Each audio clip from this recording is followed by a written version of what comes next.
Graças e paz, irmãos.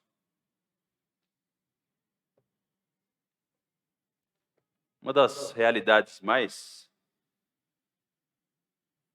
tristes, eu diria, mais constrangedoras da experiência humana é a nossa capacidade de banalização. Como nós temos potencial de, experimentando coisas extraordinárias, magníficas, considerá-las como coisas comuns e banais, coisas corriqueiras e sem interesse. Nós temos essa inclinação e essa disposição, mesmo nas coisas mais corriqueiras mesmo, e às vezes que nem parecem tão banais, mas elas são especiais. Por exemplo, você hoje poder mandar mensagem instantânea para qualquer pessoa do mundo, né? E que nós fazemos isso com tanta naturalidade, isso é algo extraordinário. Muitos de vocês aqui experimentaram uns dias em que para você se comunicar, você precisava pegar um papel, uma caneta, escrever, botar no envelope, lacrar aquele envelope, colocar um selo, ir no correio, né? E aguardar que a sua carta chegasse para a pessoa que você endereçou e aguardar também a resposta daquela pessoa. Hoje, não. Hoje você manda uma mensagem, né? Instantaneamente ela já está na mão daquela pessoa que você enviou. E não só isso. Se você quiser, você pode fazer uma ligação de vídeo, você vê a pessoa do outro lado da tela. Isso é algo extraordinário. Mas como a gente faz isso corriqueiramente, isso torna banal, se torna comum. Né? Se torna comum. A gente tem essa capacidade de pegar coisas que são magníficas, extraordinárias, e no uso corriqueiro delas, transformar elas em banais. A gente tem esse hábito também, uma disposição de coração. A gente vai banalizando as coisas. A gente banaliza, por exemplo, a vida. A vida. No Brasil, a gente tem disposição para banalização de coisas sérias. O pastor Gilson falou um pouco hoje da manhã de como a gente banalizou a verdade, né? E a gente se torna o país da mentira. E é reconhecido mundialmente por isso. Mas a gente banalizou a vida também. A violência se estabeleceu de tal maneira no nosso meio que a gente já não dá muito valor para a vida. E a gente vê ataques acontecendo, vê mortes acontecendo todo dia, e a gente já está meio que acostumado com aquilo. Porque a gente banalizou a maravilha, grande dádiva que é a vida humana. Me lembro quando a gente morava em Caxias do Sul, no Rio Grande do Sul, e a gente teve a alegria de ter contato ali com alguns membros da colônia senegalesa. Haviam cerca de 3.000 senegaleses que viviam ali em Caxias do Sul, e a gente teve contato com alguns homens dali, né? E era interessante quando aconteciam crimes que envolviam senegaleses, para ele era algo absurdo. Como assim? Um cara ficou desesperado porque roubaram o tênis dele na fábrica. O que é isso? Que coisa absurda. Lá no meu país, se acontece um negócio desse, a gente, corta a mão do cara fora. E no dia que assassinaram um senegalês em Caxias, foi a maior revolução. Todos eles pararam e foram para a praça pública e lamentaram, e eles não ficaram quietos, aceitando aquilo como algo comum e normal. De jeito nenhum. Isso é inadmissível. Um assassinato por causa de uma briga de trânsito. Mas nós já banalizamos a vida. Nós já banalizamos a vida. Nós já banalizamos a sexualidade. Aquilo que é um bem tão precioso que Deus deu para o homem. Deus olhou para Adão no jardim do Éden e falou: não é bom que o homem esteja só. E o homem tinha plena relação com o próprio Deus Criador. Vivia perfeitamente no seu relacionamento com Deus. E Deus disse: não é bom que você esteja só, Adão. Vou fazer para você uma auxiliadora idônea. Fez Eva para Adão. Criou aquilo para ele. Algo supimpa, maravilhoso. E nós banalizamos isso. Nós banalizamos já a sexualidade. Destruímos completamente algo que é maravilhoso. E o que eu quero fazer hoje com vocês é lembrar vocês do grande privilégio que nós temos de entrar na presença de Deus. E a minha súplica é que Deus faça você perceber o quanto isso é maravilhoso. não é algo banal. Não é algo banal. Eu quero então rogar a você a ter esse olhar. Quão extraordinário é a possibilidade que nós temos de entrar na presença do Deus Trino. Então abra sua Bíblia em Hebreus, capítulo 10.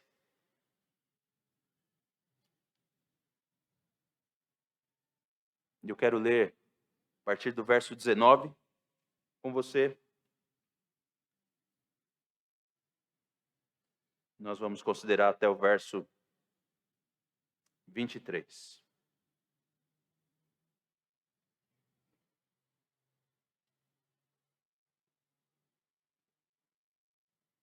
Hebreus, capítulo 10, a partir do verso 19.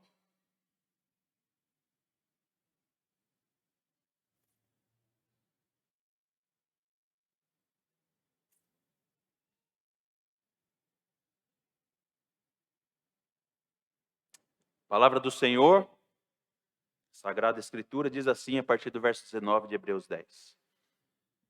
Tendo, pois, irmãos, intrepidez para entrar no Santo dos Santos pelo sangue de Jesus, pelo novo e vivo caminho que ele nos consagrou pelo véu, isto é, pela sua carne, e tendo grande sacerdote sobre a casa de Deus, aproximemo-nos com sincero coração, em plena certeza de fé, tendo o coração purificado de má consciência e lavado o corpo com água pura. Guardemos firme a confissão da esperança, sem vacilar, pois quem fez a promessa é fiel. Vamos orar? Senhor nosso Deus, nós nos achegamos a Ti nesta noite, confiados no Teu Filho Jesus, crendo que somos o povo do Senhor, e nós temos a expectativa de bendizer o Teu nome nesta noite, confiados também de que essa ação será recebida por causa de Cristo. E a nossa súplica, Pai, nesta noite, é que conforme nós vamos considerar essa maravilhosa realidade de que nós temos acesso à Tua presença, é de que o Senhor abra os nossos olhos para ver quão extraordinário isso é. Nos permita perceber, realizar o sobrenatural da realidade de homens e mulheres que entram na presença do Senhor com intrepidez, com confiança, por causa de Jesus Cristo.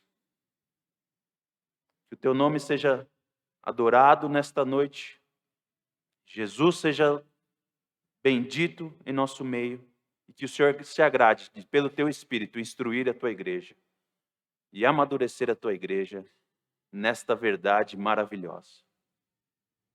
Nós oramos isso sinceramente em nome de Jesus Cristo. Amém. Amém. Amém. Tendo, pois, intrepidez para entrar no Santo dos Santos.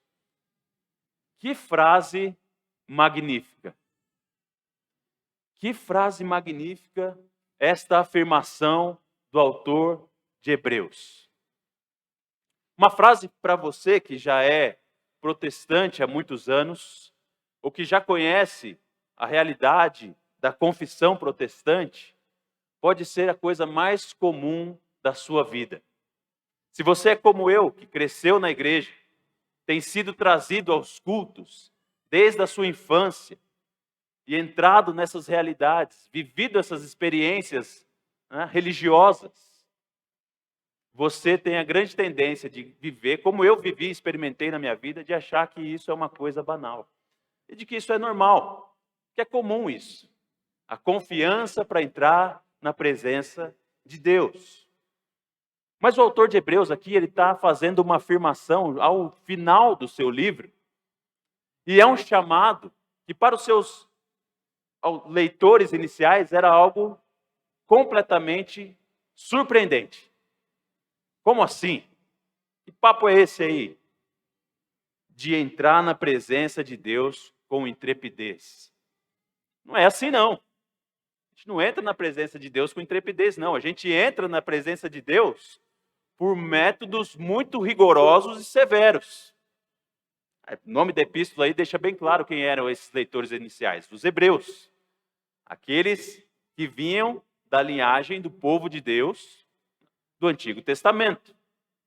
Aqueles que receberam como orientação e ensinamento religioso de que para entrar na presença de Deus era necessário um processo muito rigoroso e muito preciso. Eles eram os legatários da aliança mosaica e dos ensinamentos de Levítico. Para eles, entrar na presença de Deus era uma ocasião muito especial. Tanto que ela só acontecia uma vez por ano e era somente um homem que poderia realizar esta ação.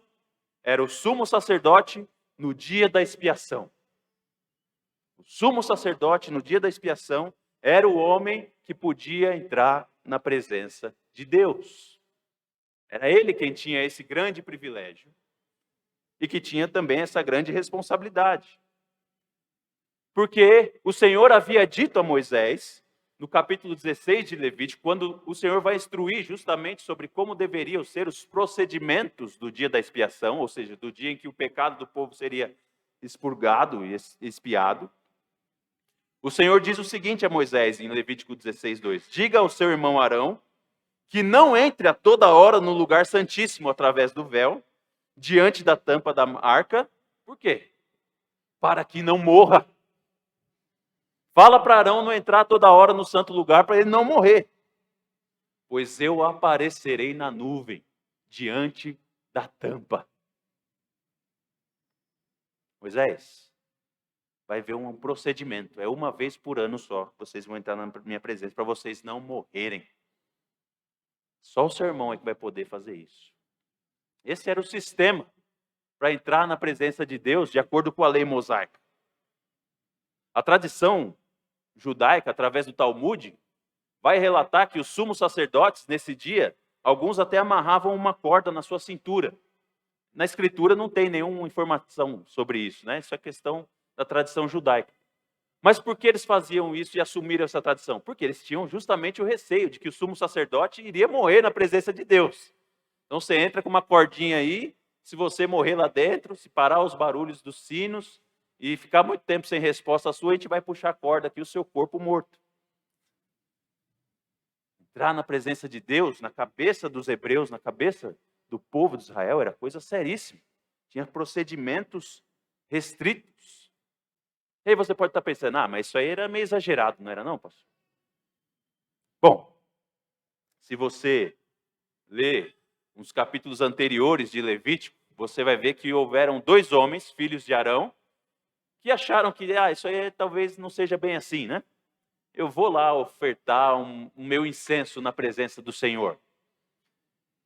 E eles fizeram isso. Nadab e Abiú resolveram que eles tinham permissão para entrar na presença do Senhor de acordo com seus próprios meios e requisitos. E o que aconteceu foi que eles morreram imediatamente. Eles morreram. Não era simples assim, na cabeça dos hebreus, entrar na presença de Deus. A presença do Senhor era algo terrível. Era algo terrível. Não é algo simples. Há procedimentos, há caminhos, restrições que precisam ser seguidas. E o que o autor de Hebreus, então, está fazendo aqui, ele está justamente chegando ao ápice da sua exposição. E eu penso que aqui, quando ele diz esse pois aí, do verso 19, ele está iniciando o final da sua epístola, dando agora as conclusões de tudo aquilo que ele ensinou. E o que é que ele ensinou até agora? Ele ensinou a supremacia de Jesus de Nazaré. Cristo é supremo e superior. Ele vai dizer que Cristo é supremo e superior como um profeta, porque é Ele quem nos revela Deus, e Deus fala por Ele agora mais perfeitamente. Tendo Deus outrora falado, muitas vezes, de muitas maneiras, aos pais pelos profetas, nesses últimos dias nos falou pelo Filho. Cristo é o profeta superior. E Cristo é superior aos anjos, ele é superior a Moisés. Mas o grande ponto do autor de Hebreus, e aquilo que ele vai focar mais tempo, e dedicar ao seu ensino, é dizer que Cristo é superior como sacerdote. E grande ponto da sua epístola, a maior parte do ensino do autor de Hebreus aqui, é ensinar a primazia do sacerdócio de Jesus Cristo. É isso que ele vai explicar com mais profundidade nessa epístola. E ele vai dizer, olha irmãos, isso aqui que eu vou ensinar para vocês, não é coisa simples não, é coisa difícil. Ele diz isso no final do capítulo 5, verso 11. Vai dizer, aqui nós vamos lidar agora com coisas difíceis, temas que são mais profundos. Se vocês estivessem aí além do leitinho, vocês saberiam disso aqui. Mas vocês precisam saber, eu vou ensinar a vocês coisas profundas. Por isso ele diz então, no capítulo 6, verso 1, que ele vai deixar de lado os fundamentos da fé. As questões de arrependimento e fé não serão tratadas aqui por ele. Ele está lidando já com coisas mais profundas. Isso dá uma dica para a gente também, de que o autor de Hebreus aqui tem na sua mente pessoas que já são salvas por Jesus Cristo. Pessoas que conheciam a fé e o arrependimento. Não era qualquer pessoa, qualquer leitor que tinha essa conclusão do autor de Hebreus aqui. Não, não, não, não. Eram aqueles que já haviam experimentado fé e arrependimento, e que agora, numa instrução mais profunda a respeito de quem Jesus era, e da obra que Jesus realiza, ele vai instruir a respeito do sacerdócio de Jesus. E aí ele chega então aqui a essa conclusão. Para esses ouvintes, aqueles que já experimentaram a fé e o arrependimento, estão agora instruídos nesse sacerdócio profundo de Jesus, é a esses que ele diz, nós temos intrepidez para entrar nos santos dos santos. Nós temos confiança para entrar nos santos dos santos. O apóstolo aqui está fazendo essa afirmação.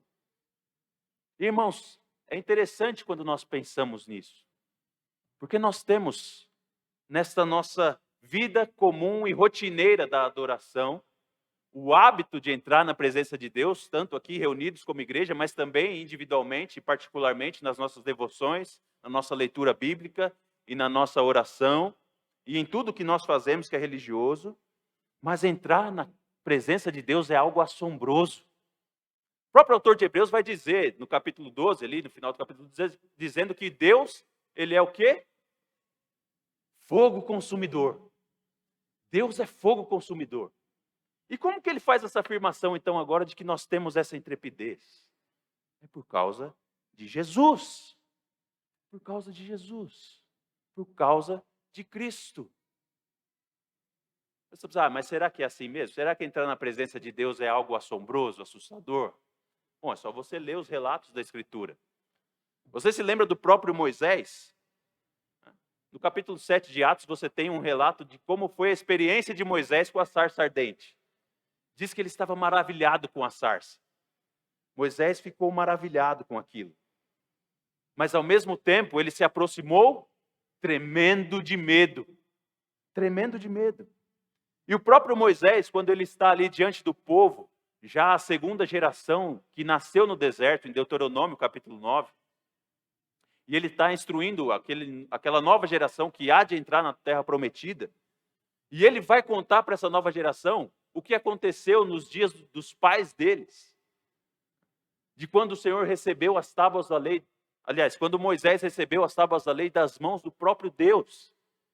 E ali, recebendo a lei de Deus, Deus disse para ele, olha, desce, porque o povo já pecou contra mim. Teu povo já se rebelou. E aí Moisés desce, e ele encontra o povo em pecado, em rebeldia, adorando aquele bezerro de ouro. E aí Moisés vai relatar para o povo em Deuteronômio, capítulo 9. Ele diz, eu tive medo da ira e do furor do Senhor. Eu tive medo da ira e do furor do Senhor. O grande Moisés, o profeta Moisés, aquele que esteve com o Senhor face a face, ele teve medo da ira e do furor do Senhor. Pedro, no dia da pesca maravilhosa, quando, após passar uma noite inteira pescando e não pegar peixe nenhum, Os pescadores voltam para a praia e o Senhor Jesus está ali ensinando. O Senhor Jesus pede para entrar no barco deles. E Jesus está ali ensinando a multidão. E Jesus se dirige a eles e fala: ó, joga as redes aí de novo. E eles dizem: nós passamos a noite e não pegamos nada. Mas porque o Senhor está mandando, a gente vai jogar a rede. E as redes então se enchem de peixes. E é preciso chamar ajuda para poder retirar as redes do mar e colocar para dentro do rio, do barco, perdão. E diante daquela ação, Pedro se percebe diante de uma maravilha extraordinária, a ponto dele se jogar aos pés de Jesus e dizer o quê? Afasta-se de mim, Senhor, porque eu sou pecador. Afasta-se de mim, porque eu sou pecador. E o próprio apóstolo João, irmãos, aquele que foi conhecido como o discípulo do amor, o apóstolo do amor, aquele que reclinou a sua cabeça no peito do Senhor Jesus na noite da última ceia. Quando você lê Apocalipse capítulo 1, e ele diz que ele vê o Senhor exaltado, o que ele diz que ele faz? Quando eu vi aquilo, quando eu vi aquele homem, eu me joguei no chão. Me joguei no chão, prostrado. A presença de Deus é algo assustador. É algo aterrorador para os homens que são pecadores. Mas o que o autor de Hebreus está dizendo é que nós temos intrepidez, confiança, ousadia para entrar na presença de Deus. Por quê? Porque ele vai dizer: pelo sangue de Jesus. Pelo sangue de Jesus. Pelo novo e vivo caminho que ele abriu por meio do véu, ou seja, o seu corpo. E esse é um resumo, praticamente, do ensino que o autor de Hebreus havia realizado a respeito do sacerdócio de Jesus. Nós entramos na presença de Deus, nós entramos com confiança, com intrepidez no Santo dos Santos, porque Jesus nos ofertou o seu sangue. O sangue dele nos lava e nos limpa. Ora, é impossível que o sangue de bodes e de touros lavem o pecado. Vocês aí estão confiados no sistema sacerdotal de Arão, mas aquele sangue lá aspergido no propiciatório não tem poder para tirar o pecado de vocês. É necessário um sangue especial, um sangue eterno, um sangue divino e humano. Bodes e touros não podem pagar pela ofensa que o homem fez ao seu Criador, porque essa ofensa foi contra um Deus que é eterno. E um homem que é passageiro, os animais não têm essa condição de pagar pela oferta que foi um erro do homem. O homem que errou. O homem é que precisava pagar. Era o homem que tinha de pagar o preço da sua pecaminosidade, da sua ofensa. Ao mesmo tempo, essa ofensa foi feita contra um Deus eterno e o homem é passageiro. Um homem é mortal, finito. Como que um homem pode pagar um preço de algo que foi feito contra alguém que é eterno e sem fim, sem limites? O próprio Deus, então, assume a forma humana para fazer esse pagamento, derramando o seu sangue na cruz. Pelo sangue de Jesus. Pelo sangue de Jesus nós temos essa confiança. Um novo e vivo caminho. O Senhor Jesus é um sacerdote não conforme a linha araônica, mas é um sacerdote segundo a ordem de Melquisedeque. É um sacerdote que vem direto dos céus, que não tem pai nem mãe, e ele se apresenta como recebido do próprio Deus.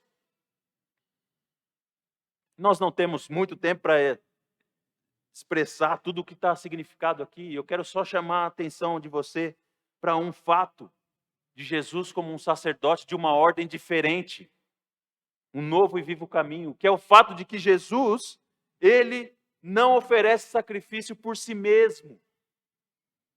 Ele é um caminho diferente. Os sacerdotes que eram da linhagem araônica, eles precisavam antes oferecer um sacrifício que tirasse o pecado deles.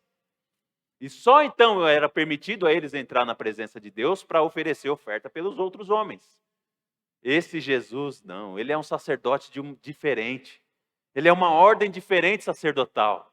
E ele não precisa ser limpo, porque ele já é perfeito. O Senhor Jesus já é o próprio Deus, perfeito. Perfeito. Uma ordem diferente, é um novo e vivo caminho. Um novo e vivo caminho. E esse novo e vivo caminho foi consagrado pelo véu, que é o próprio corpo de Jesus. O seu próprio corpo. Isso aqui resume aquele ensino tão belo, tão profundo, que o autor de Hebreus vai fazer no capítulo 4, quando se refere ao fato de que Jesus é um sacerdote que se compadece das nossas fraquezas. Jesus ofereceu o seu próprio corpo. Seu próprio corpo. Irmãos, a gente não tem muitas vezes essa noção. A gente gosta de pensar no Senhor Jesus como esse ser que Ele é, todo especial e puro e santo. Mas a gente se esquece que Jesus era um homem que teve sede, teve fome, que teve cansaço, precisou dormir. A gente se esquece que o Senhor Jesus teve angústia. Angústia. É isso que os evangelistas vão dizer que o Senhor experimentou na noite que Ele foi traído. Ele estava angustiado por causa da morte, a ponto de suar gotas de sangue. Uma angústia que nenhum de nós vai nunca conseguir experimentar. O Senhor Jesus experimentou. Ele sabia que Ele carregaria o pecado do seu povo. Mas o apóstolo João vai dizer que ele, sabendo disso tudo, amando os seus discípulos, amou-os até o fim. O Senhor Jesus entregou o seu próprio corpo. Ele abriu esta condição e essa possibilidade pelo seu próprio corpo. Pelo sangue de Jesus, que é um novo e vivo caminho, a oferta que Ele nos fez pelo seu próprio corpo, nos permite entrar na presença do Deus vivo. Isso é algo surpreendente, maravilhoso. E aí o autor de Hebreus está dizendo isso para os hebreus. Vocês têm confiança. Portanto, irmãos, nós temos confiança, tendo, pois, intrepidez para entrar na presença do Senhor. Pelo sangue de Jesus, novo e vivo caminho que Ele consagrou no seu corpo. Com essa afirmação, Ele vai então nos chamar a duas ações, ou pelo menos as que eu quero chamar a sua atenção nessa noite. Como eu disse, eu creio que aqui ele está abrindo toda a parte final. E as recomendações que ele vem trazendo agora e exigindo dos crentes, elas estão baseadas nessa realidade. De que eles têm, como diz aí no verso 21, aliás, um grande sacerdote sobre a casa de Deus. E aí vem vários mandamentos aí na sequência dos capítulos de Hebreus. Capítulo 10, 11, 12 e 13. Muitos mandamentos. Mas eu quero chamar a sua atenção para esses dois iniciais que ele nos dá aí, no verso 22 e 23. Porque em Jesus nós temos um grande sumo sacerdote. Em Jesus nós temos confiança para entrar na presença de Deus. Ele vai dizer então e nos chamar a fazer o quê? Duas coisas. Se aproximar de Deus e guardar a promessa do Senhor com firmeza. Olha que coisa maravilhosa, irmãos. Porque vocês têm confiança em Jesus para entrar na presença do Deus Trino. Se aproximem dele. Se aproximem dele. Se aproximem com um coração sincero, com plena convicção, com certeza da fé, tendo o coração purificado de má consciência e lavado o corpo com água. Meus irmãos, isso aqui não é natural para nós, para o homem que é rebelde e pecador. Só você lembrar da experiência de Adão no Éden. Adão vivia um relacionamento perfeito com Deus, pleno, até a sua rebeldia. Quando Adão come do fruto do conhecimento do bem e do mal, e ele tem o conhecimento do bem e do mal, ele se percebe nu. É a primeira coisa que ele tem como consequência do seu ato. Ele se percebe nu. E ele estando nu, ao ouvir a voz do Senhor, o que ele faz? Se esconde.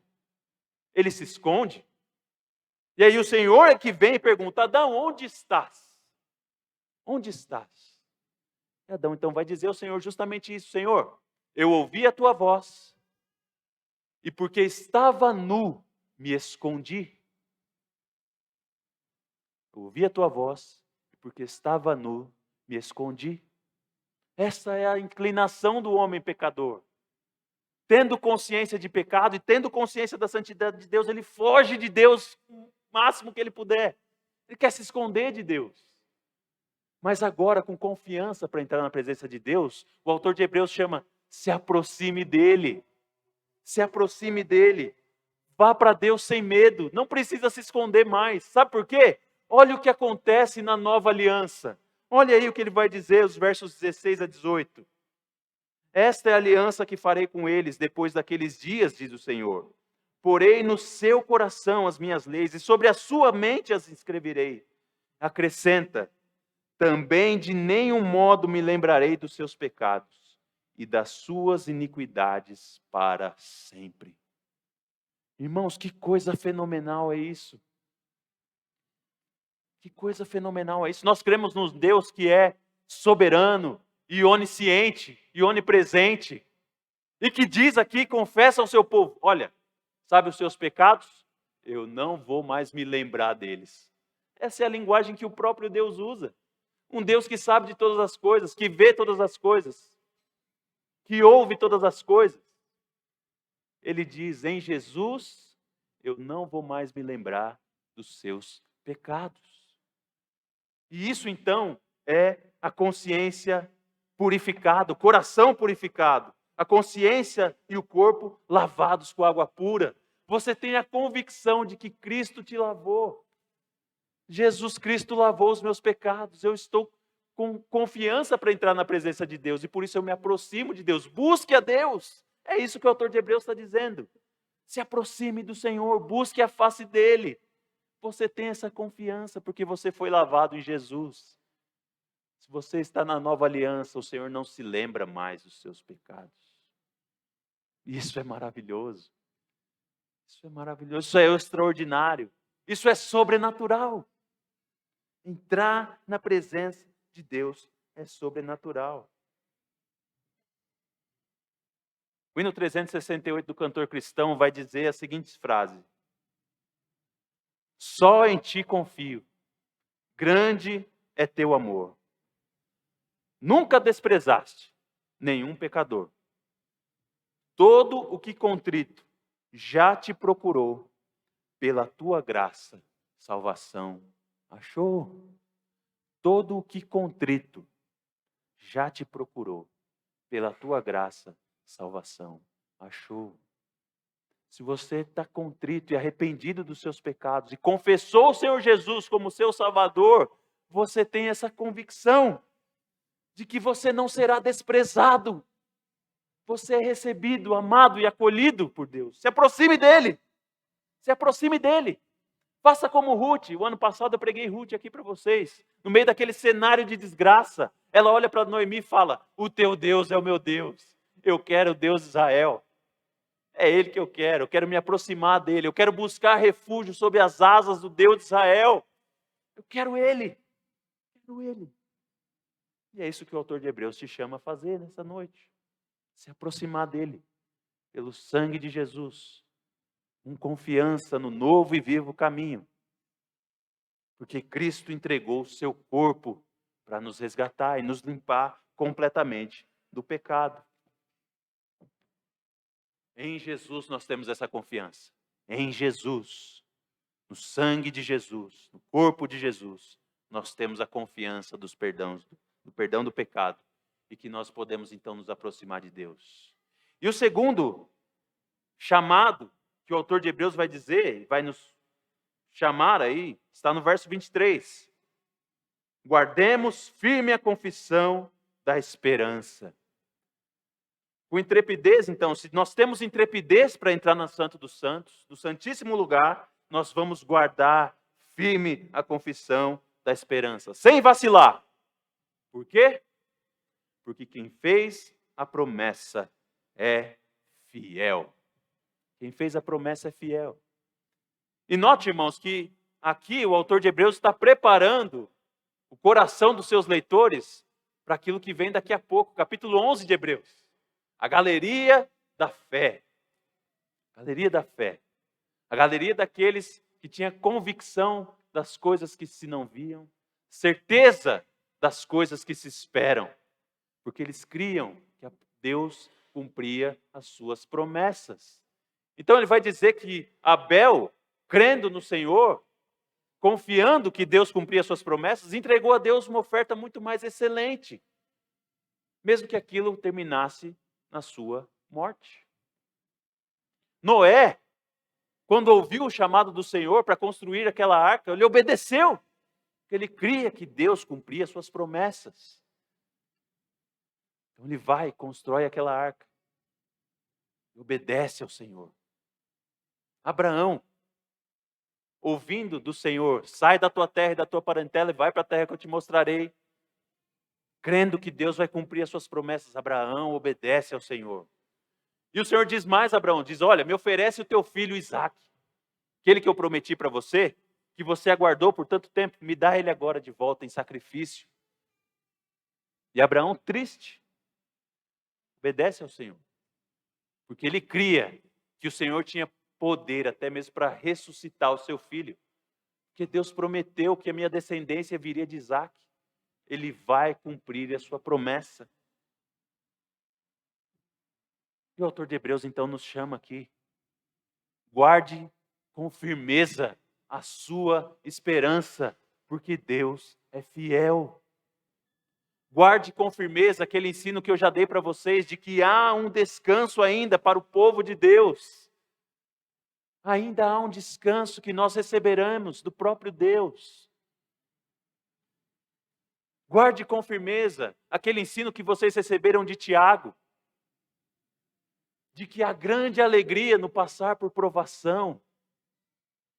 Deus é fiel, Deus não é mentiroso, Deus não é homem para que minta. Ele vai cumprir as suas promessas. Mais para frente, o próprio autor de Hebreus vai dizer no capítulo 13, conservem-se livres do amor ao dinheiro. E o Senhor que está dizendo isso, porque o Senhor afirma, eu nunca te deixarei, jamais te abandonarei. Você não precisa se apegar ao dinheiro, eu estou cuidando de você. Você não precisa ter medo dos homens, porque o Senhor é o teu ajudador. Hebreus 13, 6. O Senhor é o meu ajudador, não temerei. Que me podem fazer os homens? Que me podem fazer os homens? Eu já tenho um grande sumo sacerdote na casa de Deus. Eu posso entrar na presença de Deus com confiança. E esse Deus é fiel, Ele cumpre as suas promessas. Eu não preciso ter medo. Eu não preciso temer. Eu tenho intrepidez para entrar no Santo dos Santos, pelo sangue de Jesus Cristo, um novo e vivo caminho que Ele ofereceu no seu próprio corpo, abrindo o véu e nos dando o grande privilégio de entrarmos na presença do Deus vivo. Deus que é fogo consumidor, que consumiu Nadab e Abiú, que o próprio Moisés, Pedro, João, Isaías tiveram medo e pavor desse Deus. O autor de Hebreus diz àqueles que confiam em Jesus, confiem na presença de que vocês podem entrar na presença deles por Jesus. Confiem e se aproximem dele e se apeguem com firmeza a essa promessa.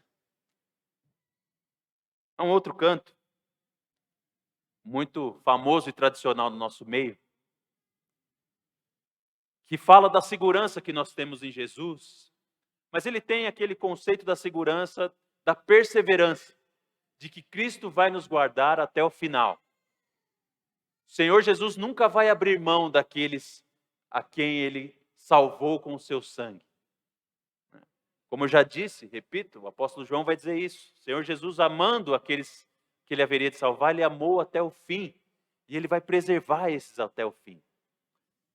E nessa certeza de que Deus, Jesus Cristo, vai guardar o seu povo até o final, um poeta cristão escreveu um hino dizendo, que segurança sou de Jesus. Que segurança sou de Jesus. O Senhor vai me preservar até o final. Mas eu gosto de usar esse hino também pensando nesta realidade. Que segurança eu posso entrar na presença do Deus vivo. E mais do que isso, eu gosto de lembrar da versão que eu ouvia e que eu cantava com os meus pais quando era criança. Que dizia assim: vivo feliz, pois sou de Jesus. E já desfruto as bênçãos da luz.